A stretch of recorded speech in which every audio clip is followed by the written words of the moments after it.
Oi pessoal, bem-vindos, bem-vindas ao Palavrão Língua e Texto, fazendo companhia a você neste momento diferente que nós estamos passando.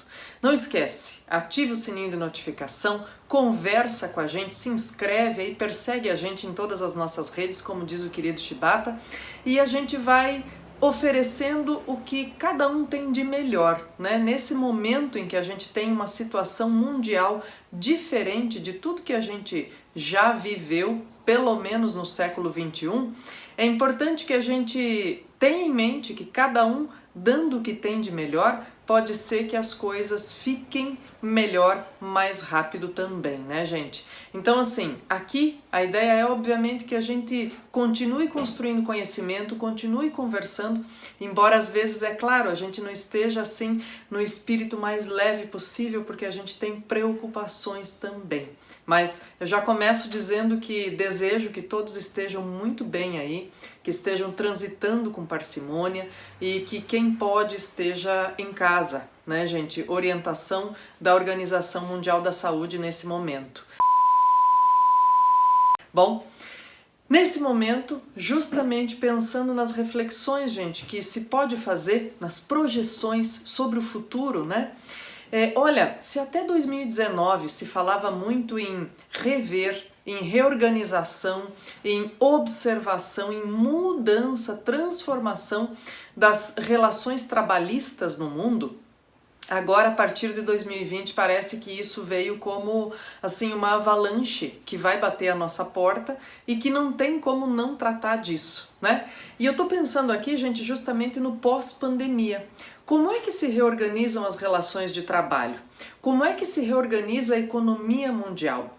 Acho que são questões fundamentais que se colocam no pós-pandemia, no pós-momento que a gente está vivendo agora, que todo mundo tem que cuidar muito da saúde e cuidar muito de todos à sua volta, né? E, enfim, a gente tem uma situação aí que vem como um prognóstico, como um momento novo nesse sentido. E eu dizia que até 2019 essas coisas já estavam efervescendo, já tinha muita conversa sobre isso, pessoal. E eu quero chamar atenção justamente nessa nossa sequência para a produção de texto, para a proposta de redação. Uma das 3 propostas que a Universidade Federal do Paraná pede todos os anos, na segunda fase do seu vestibular, geralmente é o resumo. E no ano passado não foi diferente. Ela pediu um resumo, tá aqui, vai aparecer em tela aí para você, né? E era um resumo de uma adaptação do prefácio de um livro chamado Uberização, a nova onda do trabalho precarizado, publicado em 2017.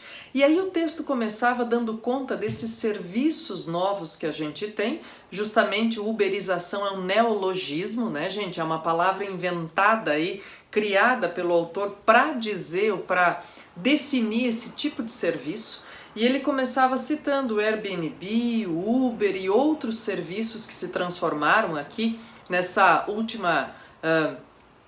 últimos anos da segunda década do século XXI, e como é que a gente passou a se relacionar com eles, como é que as relações econômicas passaram a se dar. E as relações de oferta também, e de mão de obra, né, e como é que isso passou a aparecer. Bem, eu tô com um livro aqui também, para conversar um pouquinho com vocês e observar o seguinte, ó. Esse prefácio do livro começa na página 13 e vai até, é do Ricardo Abramovay, e vai até a página 18, então ele é um pouquinho mais longo do que aparece aqui no material para ser resumido, né? Ele já está adaptado, já está recortado aí nesse material. E é interessante também salientar, pessoal, aqui na leitura, que diz assim, olha, ele começa o texto já, né, ou ele começa o livro com 2 frases bem emblemáticas aí para a gente refletir. Uma é do Bertolt Brecht, olha só, vou ler para vocês aqui. Para quem tem uma boa posição social, falar de comida é coisa baixa. É compreensível, eles já comeram. E sabe, pessoal, isso é uma coisa que tem se discutido muito no Brasil no momento, né? Justamente por causa desse pedido de ficar em casa. Diz assim, puxa vida, como é que você pede para o autônomo ficar em casa sem garantir renda, né? E é por isso que é muito mais profundo, é muito mais complexo esse sistema todo e esse conjunto de reflexões que a gente vai precisar fazer numa reorganização, quem sabe, do processo econômico, do processo de oferta e uso de mão de obra, né? Principalmente em países como o Brasil, com esse tipo de IDH, com esse tipo de produção, com esse tipo de desenvolvimento. Então, importante aqui, uma metáfora bem interessante para a gente pensar no momento presente, né? Uma frase do Bertolt Brecht que fala sobre, dizer assim, olha, falar em comida para quem já tem uma posição social e pode ficar em casa, né? Isso não tem problema, eles já comeram, isso não é pauta, não é relevante. Mas para quem é autônomo e precisa trabalhar todos os dias, o bicho pega, né? Então é importante colocar isso na balança, viu? Aí diz assim, o que é seu é meu, o que é meu é meu.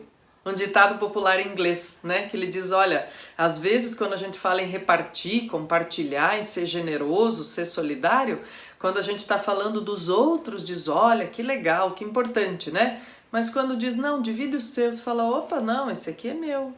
Então, é uma reorganização, gente, é uma reflexão importante sobre relações. Aqui ele está falando de trabalho, mas são relações de comportamento humano, tá? Então, assim, o livro todo vale muito a pena para observar aí quais são essas falas governamentais, institucionais pelo mundo todo no século XXI e esses elementos todos que a gente pode refletir. Agora, falando do resumo de novo e prontamente, né, gente? O resumo é uma habilidade bem importante mesmo para quem não quer fazer vestibulares em que cai resumo, pessoal. Porque assim, ele nos ajuda a entender como é que a gente se relaciona com o que o outro escreve, sem distorcer aquilo que ele escreveu passando para as nossas palavras. É meio que um mecanismo de como que a gente faz para não fazer telefone sem fio com a informação do outro.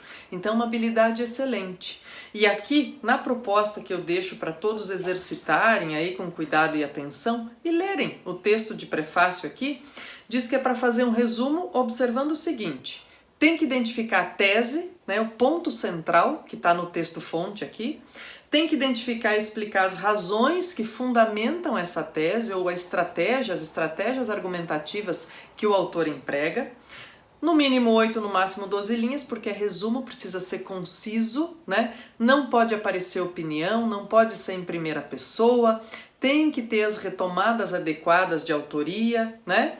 E respeitar, então, claro, as características do gênero. Então, uma boa leitura, gente, e eu gostaria mais do que o exercício do resumo, que vocês fizessem um exercício justamente não é de previsão, nem de premonição, gente, mas a ideia de ler os indícios, a situação real, ver as metáforas, as analogias que a gente pode estabelecer com outras situações já vividas pela história da humanidade e como é que a gente pode estabelecer prognósticos relacionados a isso, a esse processo de novas relações no mundo globalizado do trabalho e da economia de maneira geral. Bom, desejando a vocês uma excelente semana e que na próxima semana as notícias sejam melhores, gente. Eu peço aí que vocês ativem o sininho, persigam a gente e fiquem à vontade para conversar quando quiserem. A gente está aqui para se fazer companhia, viu? Um abraço. Tchau, tchau.